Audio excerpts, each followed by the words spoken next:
কেউ যদি মসজিদের মাইক খুলতে আসে আপনারা খুলতে দেবেন না, কেননা আজ স্পষ্ট আমাদের মন্ত্রী দিলীপ ঘোষ মহাশয় বলে দিলেন যে মাইক খোলার কোনো নিয়ম নেই।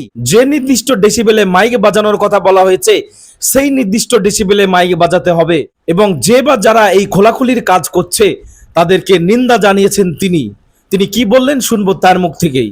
কোনো জায়গাতে মসজিদে অলরেডি লাউডস্পিকার খুলে ফেলার কাজ শুরু হচ্ছে, অথচ নির্দেশিকা যেটা ছিল তাও কিন্তু মাইক খুলে নিতে বলে। এটা কেন হচ্ছে? আমি জানি না কে করাচ্ছে, কেন করছে। সরকারের নির্দেশিকা, সেটা সবাইকে মানতে হবে। যদি কেউ জোর করে খোলায় সেটা কথা বলা উচিত, ঠিক নয়। আর সব জায়গায় মাইক লাগানোর অনুমতিও নাই। মন্দিরে মসজিদে সব জায়গায় মাইক লাগাতে হবে কে বলেছে? যখন এই ধর্মের কাজ শুরু হয়েছে, ভগবান এসছেন, প্রফেটরা এসেছে, তখন থোড়ে না মাইক ছিল। তো সেই জন্য অন্যের ডিস্টার্ব না হয়, সেই জন্য সাউন্ড কন্ট্রোলে থাকা উচিত, এটা সরকার বলেছে, সেটাই সবার মানা উচিত। হ্যাঁ, কিন্তু সাউন্ড কন্ট্রোলের নামে এবং তারা অনেক জায়গা থেকে লাউডস্পিকার খোলার মৌখিক নির্দেশিকা জারি করছে। জোর করে কিছু করানোর দরকার নেই। মন্ত্রী দিলীপ ঘোষ মহাশয়ের এই মন্তব্যে আপনাদের মতামত কি?